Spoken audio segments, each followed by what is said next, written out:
Good morning, this is Jeff with Sewer Tech Northwest. We're at 1775 Northwest 8th Street here in McMinnville. We are located at the front of the house. We're to the right of the front doorway. That's as you face the front of the home from the street. That's how I describe everything. We're going to check the overall condition and serviceability of the sanitary sewer line. Water's running, and we'll zero out the base of the clean-out access here. So anyway, here's the kind of the front walkway. Just to the right of it. This thing sticks way out of the ground. You can't miss it. 3-inch ABS clean out. Pretty deep sewer line here starting out. Probably dang near 4 feet deep here at the foundation wall.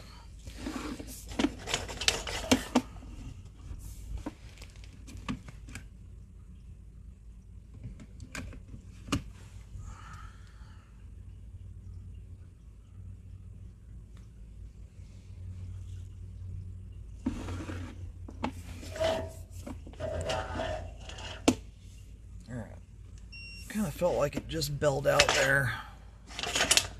We'll get a better view. Yeah, it looks like it bumps to 4-inch right as you drop in there. It's a hard transition to see.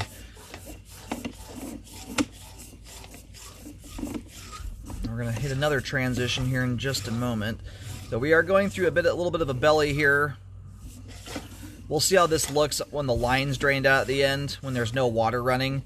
You know, right now my camera's submerged, but I do have a sink running, so we'll see how that looks. And then in amongst that transition there, we transitioned over to PVC pipe. But you can see, my camera right now is upside down. There's not a ton of water moving through the pipe right now.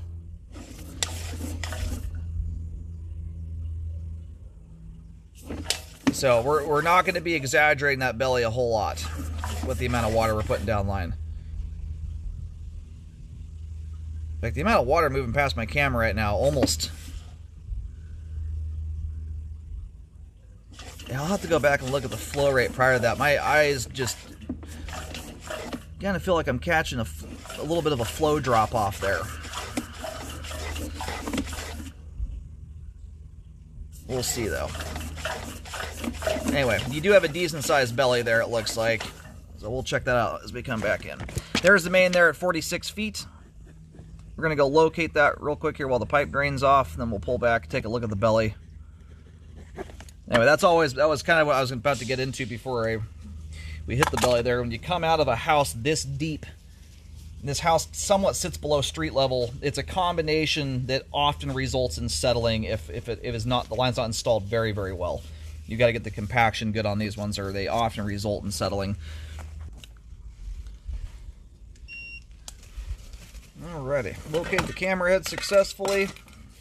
Where I pick that locate up there and turn around and stare back at the house, I am staring straight back at the clean out. The line does a pretty darn straight shot all the way to the street.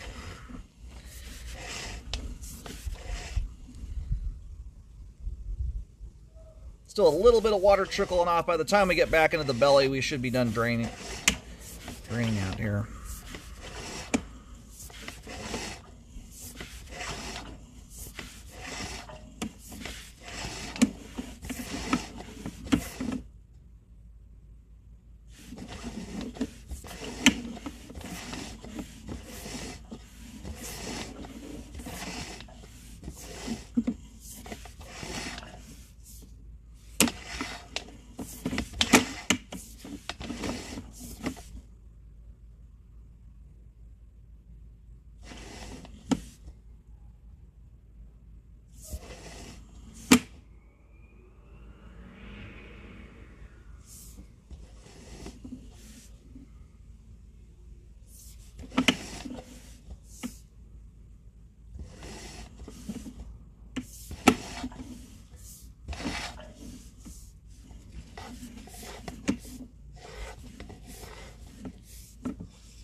Alright, belly pretty much dissipates off here right around 18 feet.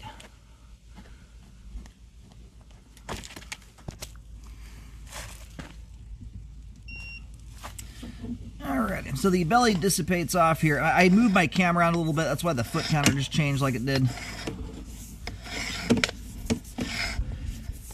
Get into a different position. I can't figure out why my camera won't orient. I'll get a new measurement on it now that I move my camera. So I'm getting around 9 feet deep there where the belly dissipates off.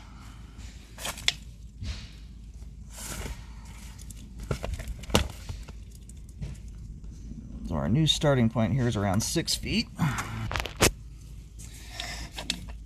Alright, so this is kind of a tricky one to locate because of where it's at. It goes underneath a bunch of bushes, and where I'm trying to locate, you'll see an X marking, you know, approximately 6 feet or so out from the clean-out access. In fact, what I'm going to do here is I'm going to pull back in. I moved my camera reel to try and get the camera to flip around a little bit differently. Apologize for that. It doesn't bug my eyeballs at all after doing 25,000 sewer scopes, but I might be able to edit that at home and flip the image over. And the line does bump to 4-inch pipe right as we drop in here, so I'm zeroing back out again. That little stringy thing you're looking at there is just a glue drip. That's not a root.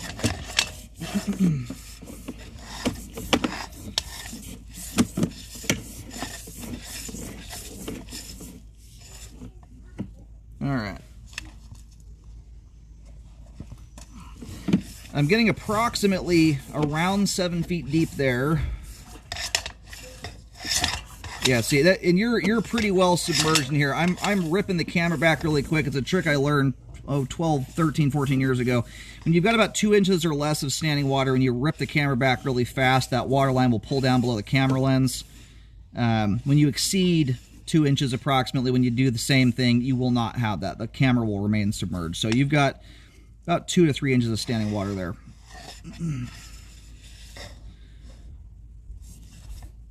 All right, about 16 feet is what I'm getting now here, where it dissipates out.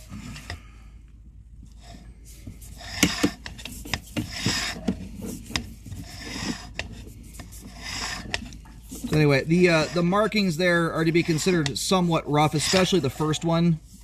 You're probably around the 2-inch mark. I don't know if you're quite at 3 inches. I can just barely get that water line to pull down below the camera lens. I've also sloshed some of the water out of the belly, but you're easily at 2 inches of standing water there.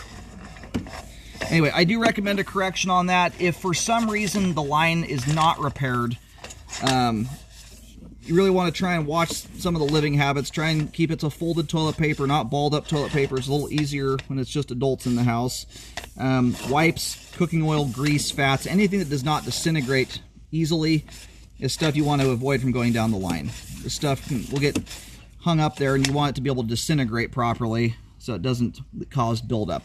And so it just went backwards there. That's the back end. That's at least the clean out access back inside the crawl space. We've gone through the foundation wall.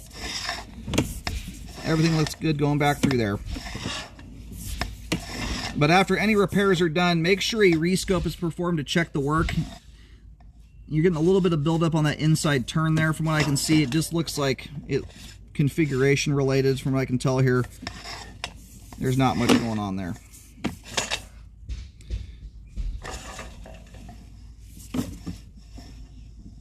And you may very well have some scraggly, teeny little roots coming through the base of the clean out access. So technically that's a root intrusion. It's something I'm going to recommend a repair on. Just keep in mind, this is right here, at least at this point in time, those are not actually in the sewer line, but obviously that joint is very close to it. Unless the line has recently has been drain cleaned or something of that nature. A lot of times those don't often amount to anything. Again, like I've said, I've cambered over 25,000 sewer lines. I've seen a lot of little root intrusions and clean out standpipes.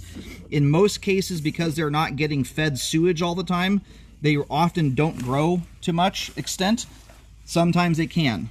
So just be aware of that. If it doesn't get corrected, I might open the clean out up periodically and shine a flashlight down in at the very least to see if you can see anything growing in here. You'll be able to see it with a light. But that joint there is compromised from a technical standpoint, and there are small roots coming through it as it sits right now. So obviously the bigger animal here is the belly from 8 to 16 feet. I do recommend fixing that. After the repair is done, you want to do the rescope after the trench is closed, not beforehand, especially when you've got this much weight on top of the line. Otherwise, you're looking at everything in theory, unless you have, potentially 7 to 9 feet of earth on top of the line. That's when you want to do your rescope. Again, if repairs are not done, Keep good flushing habits in place, and I would recommend a rescope at the 1 year mark. That's to check for buildup and to see how the line is handling your living habits. Every home lives different from one another. This might be a household right now that has one little old lady in it. When you turn that to a couple adults and a few kids, the buildup level can change. So it's worth keeping an eye on things if it doesn't get repaired. But first and foremost, I'd like to see it corrected so that doesn't lead to any kind of issue there.